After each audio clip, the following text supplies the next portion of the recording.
I'm Karen, age 27, and my husband Steven is also 27. We tied the knot just last year, both juggling full-time jobs. I work as a nurse, and Steven is in pharmaceutical sales. Our paths had crossed before, but it was at a coworker's happy hour event that we truly connected. Being a fan of good drinks, the afterwork cocktails that evening were especially delightful. Though we had encountered each other previously, that night marked the first time we engaged in meaningful conversation. Our drink preferences aligned, and we hit it off effortlessly. Each encounter thereafter was enjoyable and easy, quickly leading us into a dating relationship. On my birthday, Stephen opened up about his feelings, and we officially became a couple. Our favorite dates revolve around discovering hidden gems that offer excellent drinks. I'm partial to wine, while Stephen leans towards sake. Our differing tastes add a fun dynamic, allowing us to share and learn new things from one another. As our relationship progressed, thoughts of marriage started to occupy my mind. It was during this time that I delved into Stephen's background.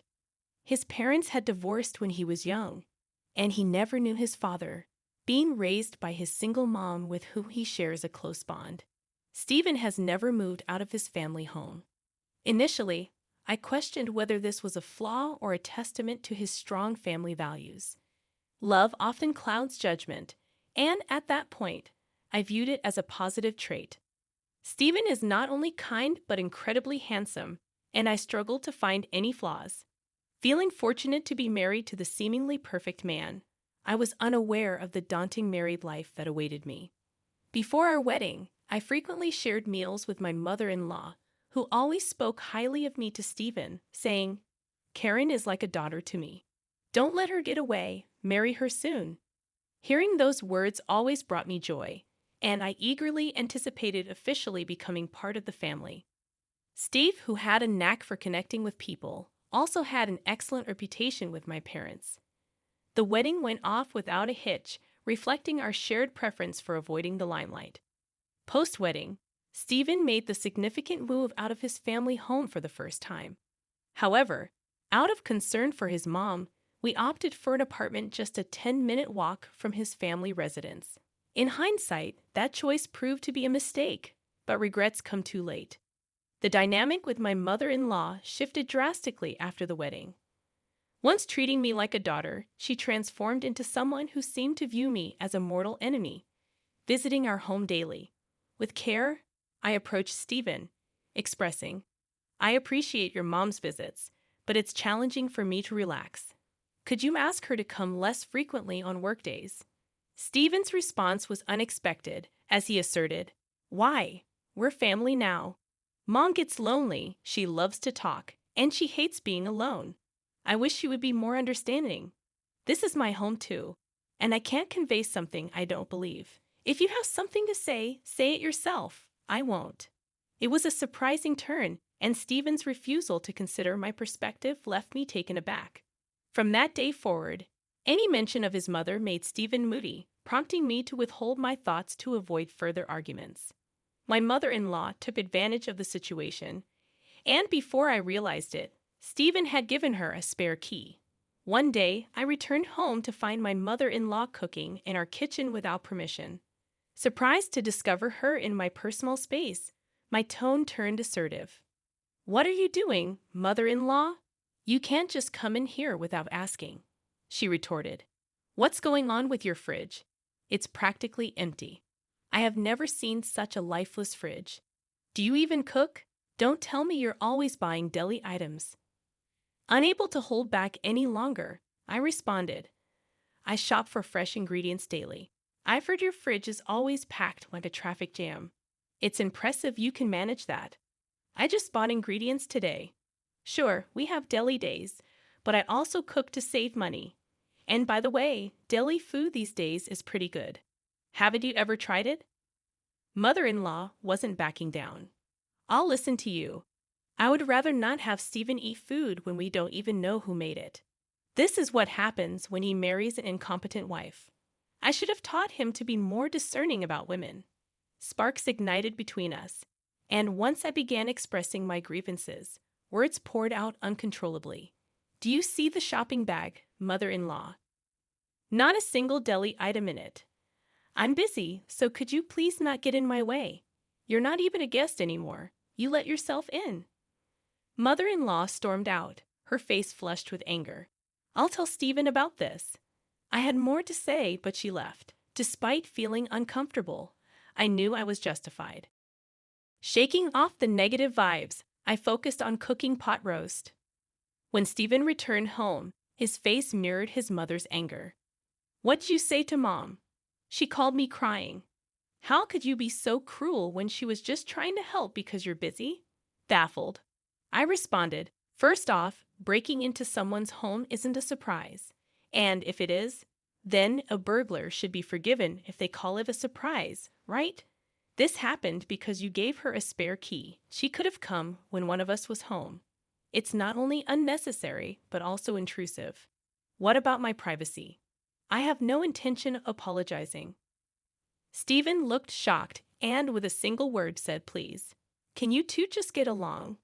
He retreated to his room without eating dinner. Hoping this dispute would make him more considerate, I endured days of minimal communication.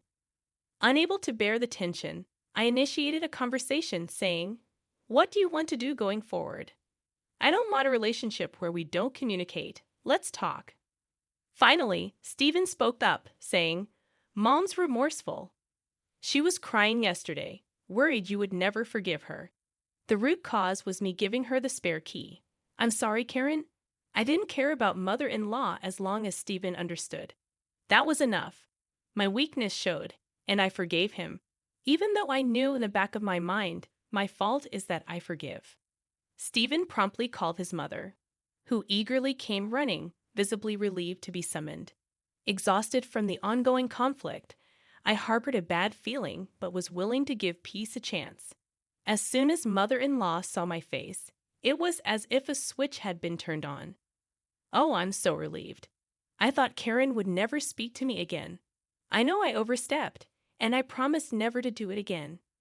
Mother-in-law began speaking in a voice as sweet as if she were addressing a cat. Despite my reservations, she pulled out a mysterious bag from her purse. I met an old friend from college yesterday. She's unbelievably youthful and beautiful. She gave me some Chinese tea. That's her beauty secret.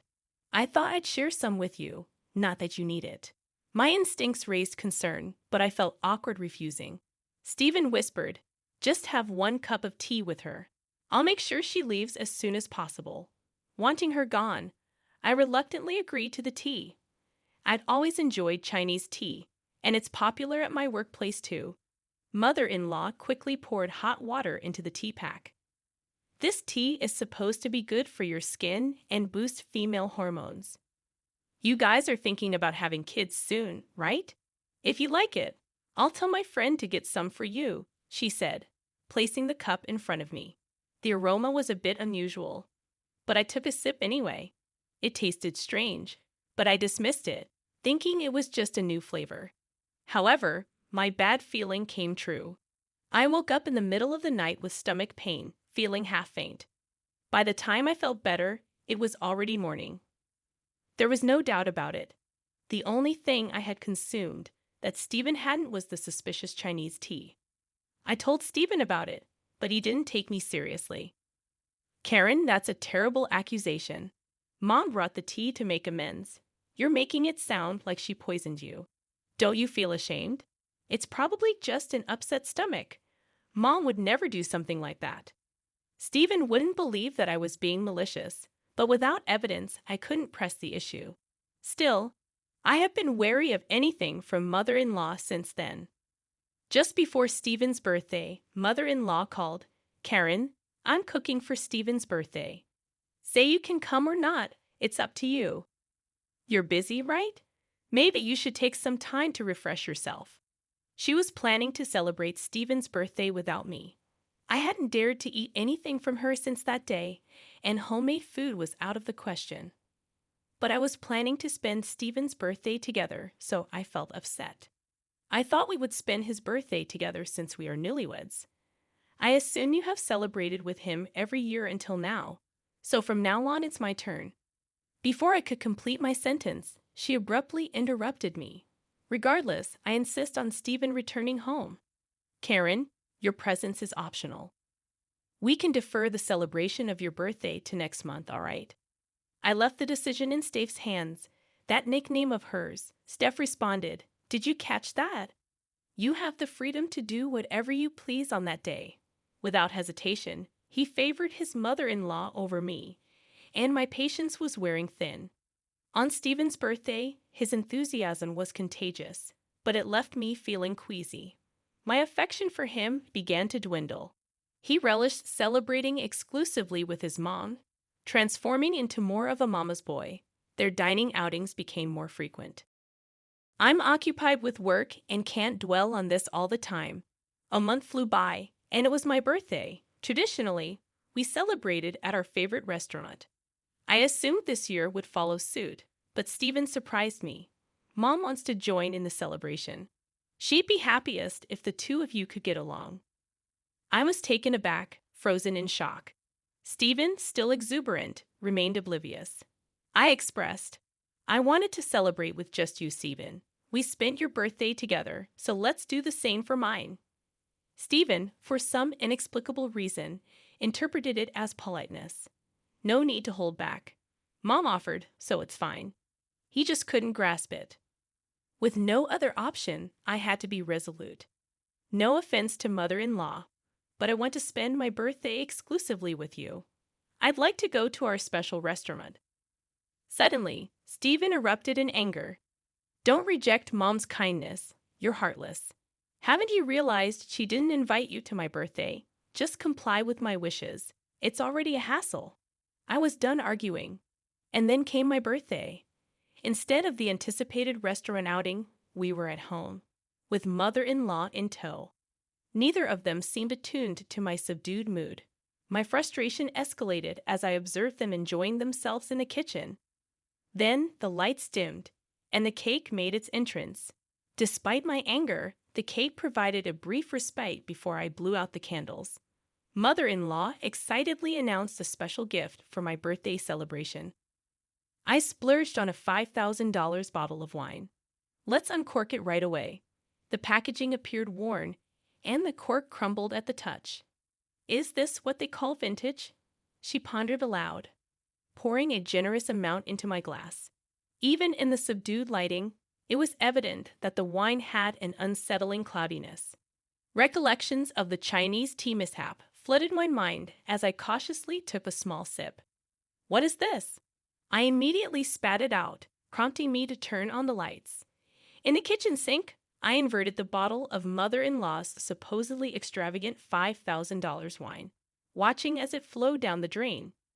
Stephen swiftly seized the bottle from my hands, scolding me, "You're being awful." Apologized to Mom. "What do you think you're doing?" The anger etched on Stephen's face was unmistakable. Under Stephen's intense gaze, I poured some wine into the glass he was holding. "Can you drink this then?" Stephen appeared puzzled yet resolute as he took a sip.